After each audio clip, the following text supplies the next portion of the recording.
Jim is researching and working in the field of human rights, and he's involved in the support work regarding Bradley Manning, Julian Assange, and Mr. Snowden. So please welcome Jim Curran.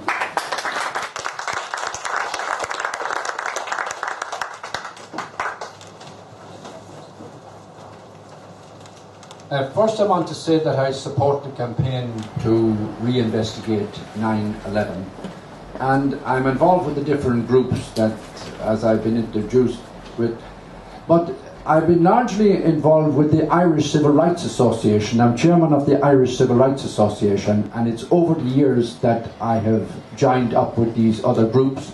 I came to London in 1967, and I joined, the first campaign I was involved in was the anti-Vietnam War campaign.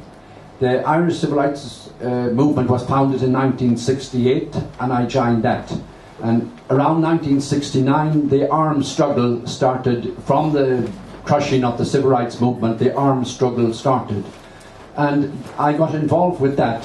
I was appointed by when the first Republican prisoners of war were sentenced, both in Ireland and here, the Republican movement set up an organisation to look after the welfare of Irish Republican prisoners of war and the families of Irish Republican prisoners of war.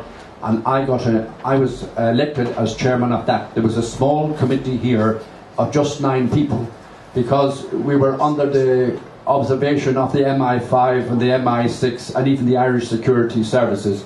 So it was a particularly difficult thing to do.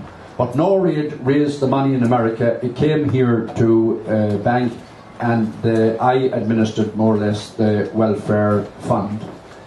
And I also then got involved with the Palestinian prisoners, the Kurdish prisoners, the Basques, because we Irish had gained the experience, and even the ANC in South Africa. We all joined from one group to another. And then as modern times went on and the peace process came, we Irish who are activists, we have more time to join into other organisations. And I was involved with the extradition campaign way back 40 years ago against Irish freedom fighters. And then in modern times I got involved with the different campaigns for Tala Shan, Barbara Ahmed, O'Dwyer, McKinnon, Julian Assange, and all the rest of it. So also the campaign for Guantanamo Bay. And I see people here in the audience who I joined with in the anti-war movement, in the Guantanamo Bay campaign, in the campaign for Bradley Manning, the campaign for Snowden, and the campaign for Julian Assange. When we talk about having 9/11 reinvestigated, they try to say that we're all people believing in conspiracy theories. But I will illustrate 3 things that I had experienced personally myself. And one was way back in 1973. And it was discovered that the SAS had been sent to serve in Ireland, or more or less to go and murder people in a shoot-to-kill policy. Now, this became common knowledge amongst journalists and Republicans in Ireland. And I was contacted by the then chairman of the Irish Civil Rights Association in Ireland, Captain Kelly, and he asked me, could I get any publicity for it here in England? So I thought, how can I do it? Because no paper would take any statement about it. So I wrote a letter to Harold Wilson, calling for the immediate withdrawal of all SAS units from Ireland. And I got on the 24 bus in Pimlico, and I went to Whitehall, and I delivered the letter to Downing Street, walked to the door and handed it in. And that was a time you could do that. And the next day I got a letter back, delivered by hand to my house, from the First Lord of the Treasury, Harold Wilson, telling me that there was no truth in the allegation that I was making. So there was an instance where the British Prime Minister had wrote me a deliberate lie. It took several years for the fact that the SAS were serving in Ireland. It took several years for that fact to come out. The second instance I had was I stood for Parliament here in October 1974, and I led 6 candidates in that general election, solely on the Irish issue. In January 1975, the chief of staff of the IRA got elected, and he and the Army Council decided to carry out blanket bombing here in England. Now, I had been a candidate and got a very high profile of my colleagues in that election. So the Irish community was coming under a great deal of attack here, and the Prevention of Terrorism Act had been introduced, and we were a society under siege. And at least the Republicans in the occupied part of Ireland, they could take guns and defend themselves. But we, the Irish community here in England, we had no guns, we had no police, we had no politicians. There was only a few politicians that came to our aid. Ken Livingstone, Jeremy Corbyn, John MacDonald, and a few more. Kevin McNamara. We were here, we were vulnerable. And when I was at a meeting at the Irish Civil Rights Association when an emissary come and told us that we're going to carry out the blanket bombing. So I decided I would do something about it. And I contacted the Secretary of Marilyn Rees, who was the Northern Ireland Secretary at the time, A.R. Williams. And I contacted the Republican movement. And I asked them, would both people appoint someone to resume the ceasefire that had broken down? The ceasefire had broken down. And as a result of the ceasefire broken down, they were going to carry out blanket bombing here. I travelled to Belfast on a shuttle service that was available at the time, and I booked a small room in a hotel, and I arranged for the 2 people to come. And when the 2 people came, they shook hands with each other, and you'd think that they'd known each other for life. They'd never met each other before. And at a certain part in the thing, I decided to leave because I felt that they didn't want me there, that they wanted to discuss something that they didn't want me to be part of. So I left on the condition that they would get this ceasefire going again and that there wouldn't be any blanket bombing here in England. I took the shuttle service and came back to England. And for 3 weeks after that, they kept saying on the television and in the papers that churchmen were trying to get the 2 sides to come together to bring about the ceasefire. So there were 2 instances that I have personally experienced myself where the truth was trying to be suppressed. I only know in the second instance that it was only 3 weeks that they suppressed the truth for. And the third instance was that the former Minister for Posts and Telegraphs in Ireland banned me from Irish television and Irish radio under Section 31 of the Broadcasting Act. So I have personal experience of being silenced in campaigns that I believe. I've always, throughout my life, I've campaigned in a peaceful, lawful, democratic way for what I believe in, but I've illustrated 3 things, how you can try and suppress and stop you, but it hasn't stopped me, because the very fact I'm still speaking here today means that I'm still continuing to campaign for what I believe in, and I hope that this campaign will continue and grow from strength to strength, and anything I can do in influence people in the other different campaigns that I am involved with, I will do everything I can to support it. Thank you.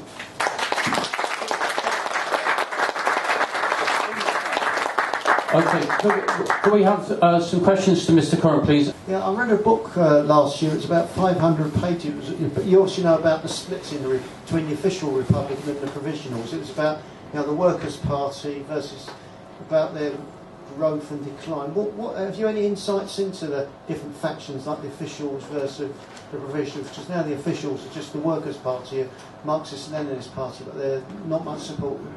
Have you any insights in the development of the 2 different groups? Well, that happened in 1970, and I was here in London for 1967, so I got involved here with the Irish community. Apart from the political thing, I was also involved in the welfare thing, providing welfare for the Irish community here and different other things. So I do know that basically what happened was the Marxists tried to take over Sinn Féin, and the traditional Irish nationalists didn't want that, and there was a split. And Rory O'Brien led the nationalists, and then they came in to become the provisionals, and the other group then went into the officials. and they were led by another man, and then the officials went into government. So it was, I suppose, when I came to London here first, I went to several British left-wing groups, and I got disillusioned with them because they kept on fighting and arguing about constitutions and standing orders, and we Irish were no different. We had a dispute. It was between the left and not exactly the right, but it was between Marxists and nationalists, and that's what happened, as I said. But I was here throughout all of that, and I did not take part in any of that, and I was one of the very, very few people who kept on friendly terms with Gerry Adams and the late Rory O'Reilly. I didn't get involved. I thought the cause of Irish nationalism, or the cause for an Irish Republic, is above petty personal splits and arguments and rows and fights. And I think it's a very difficult thing to do, but General de Gaulle was once asked at a meeting, was he left or right or centre? And he said no, he was above. And I tried to do the same thing. I tried to keep above, but it was exceedingly difficult to do it.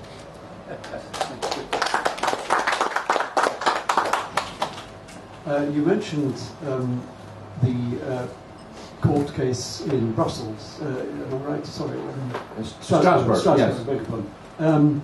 That seems to me to be a very important judgment event, and would there be any way, possibly, that could trigger what we've been trying for, or not myself particularly, but this campaign for 10 years now, or however, to finally get this investigation underway? Could we not get this case against the deaths of the British people in the Twin Towers collapses brought up in Strasbourg?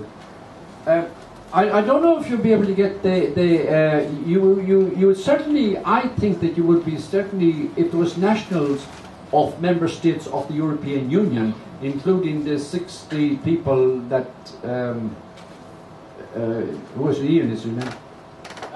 Matt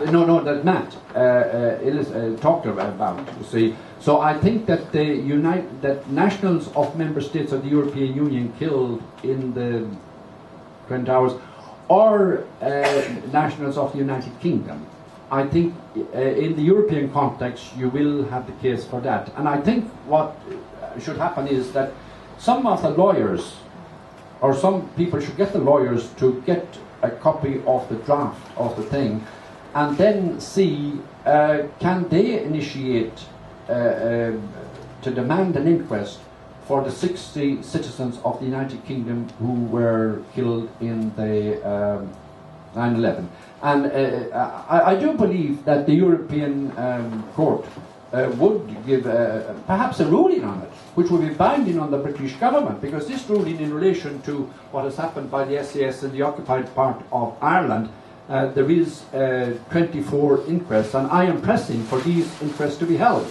So I do think that now why I mentioned this in the course of the question to Matt was that this has got no publicity.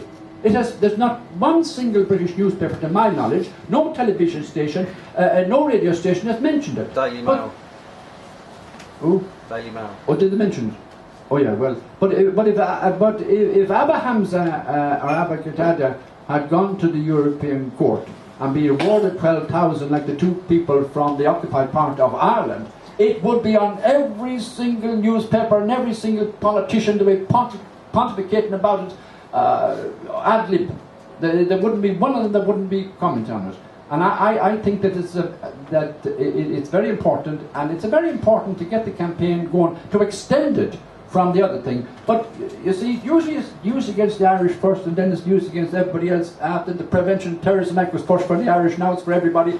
The CS gas was first for the Irish, now it's for everybody. Rubber bullets, they're going to be used now on everybody. And that is it. So we have created the precedent in Europe, and I hope that all other campaigning groups will try and liaise with, perhaps maybe liaise with the lawyers that have represented these people, and get the campaign going. And I hope that it can be broadened from the 60, but I think it will have to be confined to the 60 United Kingdom citizens and if there is other nationals of member states of the European Union, I don't think it would apply to the citizens of the United States. And I hope that maybe it might bring in some real major advancement in relation to 9/11 and a re-investigation of it, because the inquest could be used to bring up all sorts of points that have been brought up here by all the different experts, and other experts are not here. Do you know the lawyer name? The names of the lawyers? The firm? Well, I can get them. My civil rights colleagues in Ireland were involved in this, and some members of the Republican movement didn't exactly give us much encouragement, but I pressed on with it and told them to go ahead with it. Could I just finish by suggesting 3 names to try? And one is Gareth Pearce, who is a lawyer with Bernbergs and Partners. Another is Philippe Sands, who is apparently most informed lawyer of European matters. And the other one, of course, is Mike Mansfield. I mean, I'm just wondering if anyone could get access to these people. You have to do it through solicitors, but if anybody knows anybody who knows how to get to them, those are 3 names might be worth contacting. Oh yeah, there's a whole flotilla of lawyers. There's no point in lawyers, but the thing is that it will need an individual to initiate a case. Oh, of course. You see, an individual family to initiate a case, and then the whole thing could, or maybe a group of families could come together. The families of it would be ideal if the families of the 60 people would come together, because there's major strength in unity. Because if we take the extradition campaign, we had the extradition campaign here in England expansion goats. I tried to get unity, but I couldn't get unity. I wanted Julian Assange, Shan, Tama, the whole lot of them. I wanted McKinnon and O'Dwyer, but they wouldn't come together in the one meeting hall. I tried to get them, but it wouldn't work. I invited the whole damn lot of them to come, and none of them would come together united. And I think that it was Barry McKinnon who had the best campaign going, because he did it with parliamentary, through the parliamentary lobbying. But the other ones wouldn't come together in one room. I thought that it would be highly effective, but I tried my best and I couldn't achieve it. We must start rolling up. But would you stay with us, Mr. Curran, just to roll together? I think we've got 1, 2, and Noel, were you wanting to? I did have a question, yeah. Okay, well, if we just sort of roll these I'll together. be more brief for the next question. Hello, Jim. Nice to see you again. Jim and I campaigned for Bradley Manning, Julian Assange, and also Tala Hassan. That's how you pronounce it. I was saying to Noel earlier on, actually, that Tala Hassan's brother Hamza was invited to this event, and I did pass on that information. But he was reluctant to come and speak to this event because of the stigma attached to the Reinvestigate 9/11 group. Now, and it was sort of said earlier on by the American lady about the amount of people that support 9/11 and believe in it.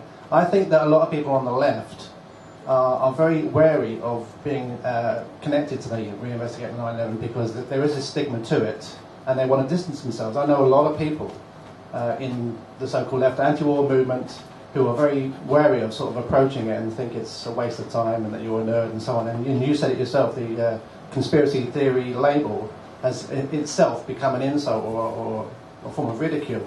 So I just wonder what you think about that, and also the fact that Hamza, who you know very well and so do I, is wary of coming to this meeting.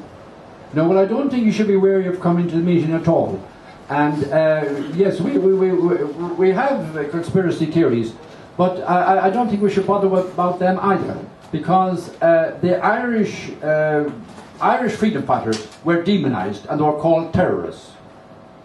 And those of us who I was looking after the welfare in a small group of people, but we didn't bother about that. And we didn't bother about what anybody said. And we couldn't give one damn about what they said, because we believed that we're Irish freedom fighters, and we campaigned because that's what we believed. And I think if you believe in something, it doesn't matter about what other groups think. I think you should campaign with as much vigour and as much determination as you should. Because if the ANC were to listen to all this out rubbish, they wouldn't have campaigned. The Basques wouldn't have campaigned. The Kurds wouldn't have campaigned. And the Palestinians wouldn't have campaigned. So we have to campaign, and never mind about whether the left, right or centre. You will get criticism, and I mean, even myself, from the Irish community here, and even from the Irish church, I have been criticised. Time after time after time. But that didn't bother me. I kept on campaigning. And I think that Shan should do the same thing, campaign, and never mind about all this nonsense.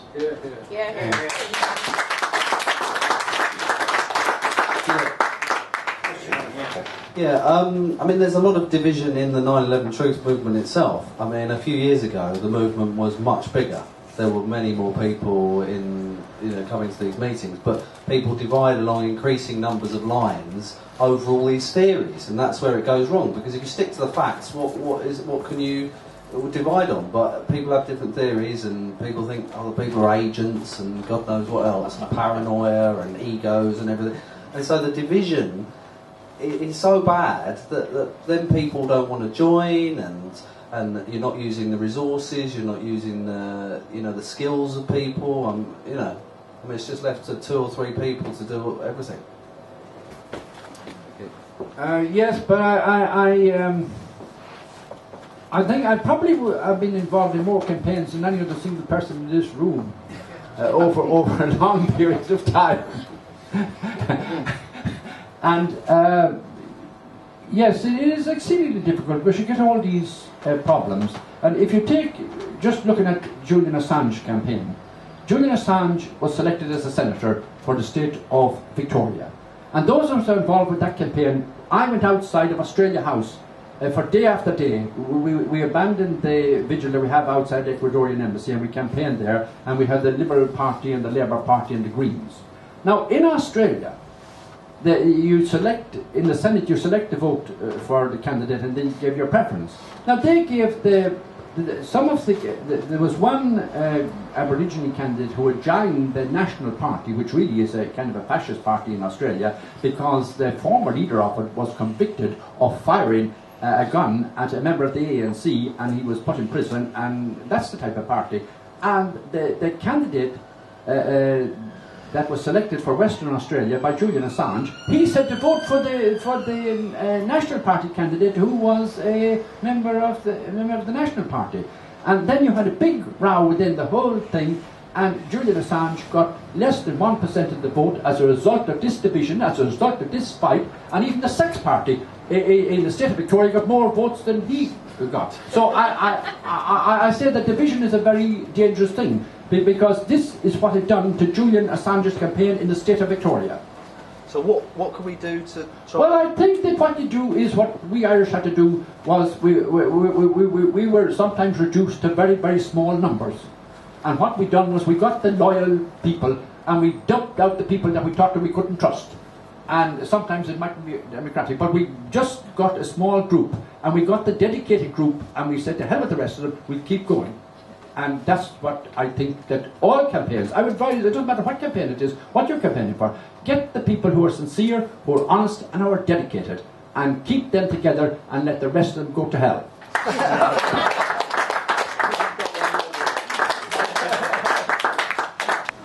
We have a very warm thank you from Mr. Curran.